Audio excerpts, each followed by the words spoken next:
السلام علیکم احمد آفیشیل یوټیوب چینل ته په خیر راغلی دوستانو. لکه څنګه چې تاسو واړو ته پته ده چې ښه کسان کم چې نن سبا په وطن کې بندي او دوی غواړي چې واپس متحد عرب امارات ته راشي، هغوی واپس امارات ته د راتګ لپاره باید خپل ځانونه ريجيسټر کړي. د ريجيسټرشن څنګه کیږي د دې په اړه سم د مخکې ما یو ویډیو جوړه کړې وه او اوس په دې کې څه نه څه بدلون راغلی دی. نو غواړم چې دا نوې طریقه تاسو ته وښایم چې اخر ښه کسان څنګه کولی شي چې خپل ځانونه ريجيسټر کړي کم چې په وطن کې بند پاتې دي او دوی غواړي چې واپس متحد عرب امارات ته راشي. دا ویډیو ما سره تر پای پورې وګورئ. په اخر کې ريجيسټرشن ښه طریقه هم درته ښایم چې ولې کم چا چې ريجيسټرشن کړی دی دوی ته ایمیلونه تر اوسه پورې نه دي راغلي او کم چاته چې ایمیل راغلی دی نو په هغه کې تقریبا 99% د دوی اپلیکیشن ریجیکټ شوي دي. نو اخر دا ولې ریجیکټ کیږي نو د دې په اړه د ویډیو په اخر کې درته وایم. که چېرې تاسو احمد آفیشیل یوټیوب چینل ته نوي وئ دا د زنو سره ضرور سبسکرایب کړئ او ورسره د بیل نښان هم کلیک کړئ او که چېرې تاسو دا ویډیو خوښه شوه نو لایک یې ضرور کړئ. ښه دلته زه یو خبرې کول ضروري بولم. اول دغه طریقه کومه چې زه اوس تاسو ته ښایم کوشش وکړئ چې د طریقه زده کړئ او خپل ځانونه ريجيسټر کړئ یا خپل ملګري ته ريجيسټرشن وکړئ. که بیا هم تاسو په دې ونه توانېدئ چې خپل ځانونه ريجيسټر کړئ یا ملګري ته ريجيسټرشن وکړئ نو اوس مهال زه په خوست کې یم او د سمارټ ټایپینګ سنټر په نامه ما ټایپینګ سنټر خلاص کړی دی صرف د ښو کسانو لپاره چې دوی په وطن کې بند پاتې دي او غواړي چې امارات ته راشي. نو تاسو کولی شئ چې زما دفتر ته راشئ. که چېرې ستاسو ویزې ختمي یا ستاسو باندې 6 میاشتې وخت پوره شوي او یا نور د متحد عرب اماراتو په اړه کوم معلومات غواړئ چې ترلاسه کړئ نو تاسو کولی شئ چې راشئ او خپل معلومات ترلاسه کړئ. نو دا کومې شمېرې چې تاسو ته په سکرین باندې ښکاري د دې له لارې تاسو کولی شئ چې ما سره تماس ونیسئ. ښه راځئ چې ريجيسټرشن شروع کړو. یو براوزر به خلاص کړو. کوم براوزر چې تاسو سره هېڅ پروا نه کوي نو دې براوزر کې چې دا کوم ادرس تاسو ته ښکاري دغه ادرس به ورکړو. دغه د موږ ته دا ویب سایټ خلاص شو. په دې کې به اوس راشو پبلک سرویسز ته دې باندې به کلیک وکړو او دې کې به اوس لاندې راکوز شو. دلته په ادر سرویسز کې ریزیډنس آوټساید UAE انټری پرمیشن ایشو دې ځای ته به راشو او لاندې سٹارټ سرویس باندې به کلیک وکړو. ښه اوس موږ ته دا فارم راکړو کوم کې چې موږ نه خپل معلومات غوښتي دي. د ټولو نه مخکې د وارنینګ میسج وګورئ کومه چې موږ ته د ريجيسټر کولو فارم په سر کې راکړی دی. په دې کې لیکل شوي دي چې تاسو تر هغې پورې کوم ټکټ مه اخلئ او مه یې بوک کوئ چې تر څو پورې تاسو ته د دې اپلیکیشن اپروول نه وي راغلی. موږ ستاسو اپلیکیشن ګورو. د اپلیکیشن په کتلو کې وخت لګیږي. کله چې موږ اپلیکیشن اپروو کړو هغې نه بعد تاسو خپل ټکټ واخلئ. دا هغه وارنینګ میسج دی چې د ريجيسټر کولو فارم په سر کې موږ ته راکړی دی. نو ستاسو واړو څخه مې هیله دا ده کوم څوک چې غواړي امارات ته لاړ شي هغوی د هېڅ کله د ريجيسټر کولو نه مخکې خپل ټکټ نه اخلي تر څو پورې چې د خپل ځان نه وي ريجيسټر کړی او اپروول نه وي ورته راغلی. کله چې د خپل ځان ريجيسټر کړي او اپروول ورته راشي د هغې نه بعد دوی خپل ټکټ واخلي. ها دلته پرسنل انفارمیشن کې موږ نه د امارات ID یا هویي نمبر په سر کې غواړي نو موږ به دې ځای کې هویه یا امارات ID نمبر ورکو. که چېرې تاسو ته د هویي نمبر نه وي معلوم نو دلته وګورئ دا د هویي نمبر دی. د هویي نمبر به راواخلئ او دې ځای کې به ولیکئ. کله چې تاسو خپل د هویي نمبر ورکو نو لاندې به راکوز شي خپل نام به ورکئ. زه ورکوم چې احمد.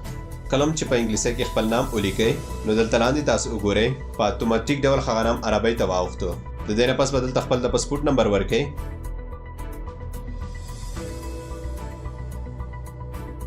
او پاسپورټ ټایپ کې دلته آرډینري پاسپورټ ورکئ. که چېرې تاسو د هغې په ځای دلته یو ولیکئ نو بیا هم کافي ده. د دې نه پس به لاندې راکوز شئ کرنټ نیشنلټي ته. دې کې به خپله نیشنلټي وګورئ چې د کوم هېواد اوسېدونکي یې هماغه هېواد به ورته انتخاب کړئ. دا چې زما لیدونکي اکثره د افغانستان دي نو دلته صرف ولیکئ چې 209 نو افغانستان به په اتوماتیک ډول درته راشي او لاندې راکوز شئ دلته خپل پیدایښت تاریخ ورکئ. که چېرې تاسو خپل د پیدایښت تاریخ نه وي معلوم په هویه باندې هم لیکلی او د دې سره په پاسپورټ کې هم لیکلی وي نو هماغه پیدایښت تاریخ به دلته ورکئ. د پیدایښت تاریخ نه پس به دلته خپل ایمیل ادرس ورکئ. کله چې تاسو ایمیل ادرس ورکړو نو موبایل نمبر ته به راکوز شئ. دلته به خپل د اماراتو نمبر ورکئ. د دې نه پس به پرمننټ موبایل نمبر کې که د افغانستان شمېره ورکوئ هم نسی او که چېرې د اماراتو شمېره ورکوئ هم بیا هم څه مسلې نشته. د افغانستان شمېره به څنګه ورکوئ دلته به کلیک وکړئ. کله هم چې کلیک وکړو نو دې ځای کې به ولیکئ چې 0039. کله هم چې تاسو د افغانستان کوډ ورکړو دلته دې ځای کې افغانستان تاسو ته راغی. دې ځای کې به افغانستان نه کلیک وکړئ او دې ځای کې به هغه نمبر ورکړئ کوم چې تاسو په وطن کې استعمالوئ.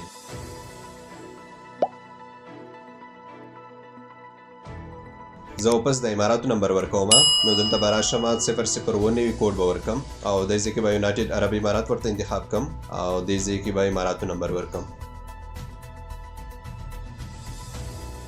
او دنه پس بلاندې راکوشم دې ځای کې چې کوم لیست تاسو ته ښکاري د کې فیملی وزټ ورته انتخاب کړئ. ولې چې زموږ اکثره خلک چې وطن ته ځي هغوی خپلې کورنۍ څخه لیدنه کوي، نو دې ځای کې به فیملی ویزټ ورته انتخاب کړو. د دې نه پس په لاندې راکوز شو ارایول انفارمیشن ته. دا معلومات ډیر ضروری دي چې تاسو دقیق معلومات ورکړئ. په دې ځای کې تاسو نه غواړئ هغه تاریخ کم تاریخ باندې چې تاسو امارات ته ځئ او هغه وخت کم وخت نه چې تاسو پرواز کوزیږي. نو دا چې اکثرو دوستانو ته د پرواز وخت او تاریخ نه وي معلوم او اکثرو ته د پته هم نه وي چې په دې تاریخ باندې پرواز شته او که نه، نو آخر هغه څه وکړي. راځئ چې د طریقه هم زده کړو. را بشم خپل براوزر کې به بل ټیب خلاص کم. دلته به ولیکم فلای دوبۍ. کله هم چې فلای دوبۍ ولیکو نو دې ځای کې به فلای دوبۍ ویب سایټ خلاص کم. تاسو د نورو هوایي شرکتونو ویب سایټونه هم چیک کولی شئ. دا چې فلای دوبۍ د افغانستان نه زیات پروازونه لري، نو د دې له وجې ما فلای دوبۍ انتخاب کړ. کله هم چې دا ویب سایټ خلاص شو دې ځای کې به ون وی ورته انتخاب کړو او دلته به کابل ولیکو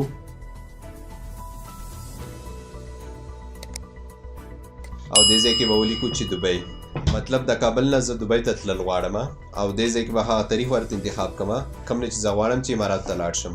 نو زه دلته د 25مې میاشتې 23م تاریخ انتخابوم. ګورم چې په دې کې کوم پرواز شته او که نشته. کله هم چې تاریخ ورته انتخاب کړ د دې نه پس به زه سرچ بټن باندې کلیک وکړم. دا دی دلته هیڅ پرواز نشته. دا لیست تاسو ګورئ دلته یو پرواز هم نشته. د دې نه پس به موډیفای سرچ باندې کلیک وکړم او اوس به دلته تاریخ ورته بدل کړم. را به شم دلته به د 9مې میاشتې اول تاریخ ورکړم او اوس به بیا سرچ بټن باندې کلیک وکړم. دا دی وګورئ کابل نه دوبۍ ته د 5م په ورځ کم چې د 2020 کال د 9مې میاشتې اول تاریخ سره سمون خوري. په دې کې 4 پروازونه دي د کابل نه دوبۍ ته. نو د دې پرواز تاریخ به په دې ځای کې ولیکو کم چې د 9مې میاشتې اول تاریخ دی.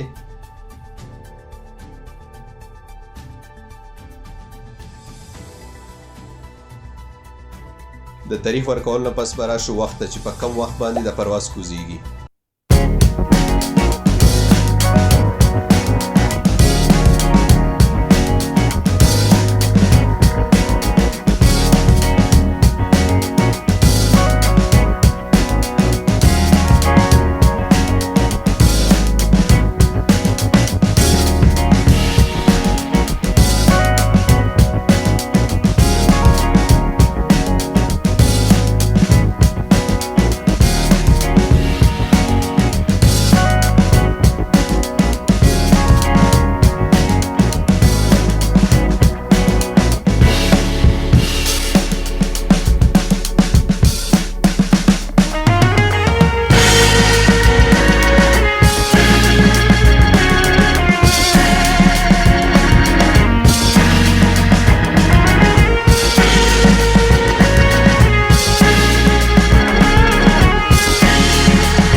کلم چې د دواړه اپلوډ کړئ د هغې نه پس په نیکسټ باندې کلیک وکړو.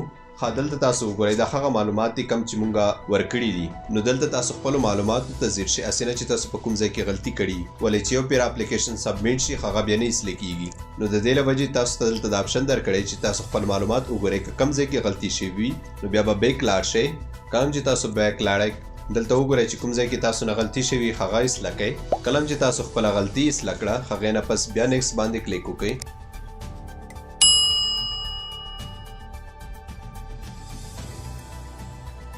دلته هم نیکسټ باندې کلیک وکړئ او دلته وګورئ چې کومه غلطي تاسو نه شوي ده هغه مې اصلاح کړې او که نه. کله چې تاسو په دې باندې پوه شئ چې ما واړه معلومات صحیح ورکړي دي هغې نه پس په نیکسټ باندې کلیک وکړئ. دلته زموږ 15% معلومات مکمل شول.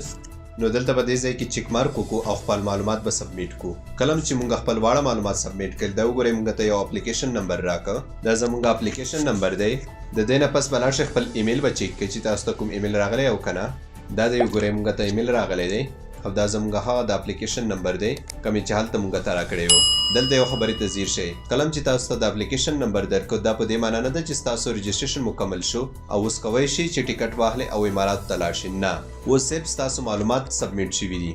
دوی به دا معلومات ګوري، هغې نه پس به تاسو ته اپروول درکوی کیږي. که چیرې هم څه غلطي پکې شوې وه دوی ریجیکټ کوي او که کومه غلطي نه وي شوي نو تاسو ته اپروول درکوی کیږي. دا کم سے کم 10 کری ورځې ټایم اخلي.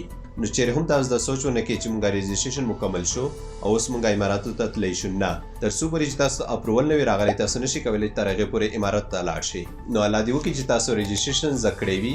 اوس به درته هغه څه وښیمه کوم چې زما پر نظر د هغې له وجې ستاسو اپلیکیشن ریجیکټ کیږي. زما د معلوماتو په اساس چې څومره هم تر اوسه پورې د چا اپلیکیشن ریجیکټ شوي دي، مطلب چې چا ريجيسټرشن کړی دی او هغه ریجیکټ شوی دی، د هغو یوه مین وجه دا ده چې کوم وخت کې دوی ريجيسټرشن کړی و او په هغه کې کم چې د پرواز تاریخ او وخت یې ورکړی و نو په هغه تاریخو د کابل او دبۍ هیڅ پرواز نه و. نو زیات چانس شته چې له دې له وجې ستاسو اپلیکیشن ریجیکټ شوی وي. نو اوس هم چې تاسو کلم ريجيسټرشن کوئ د پرواز دقیق تاریخ او وخت ورکړئ تر څو ستاسو اپلیکیشن ریجیکټ نشي. کم دوستان چې ريجيسټرشن کوي او هغه د ستونزو سره مخامخ کیږي د هغو لپاره یوه بله ویډیو زه جوړوم. نو تاسو احمد افیشل یوټیوب چینل ته کیبوئ.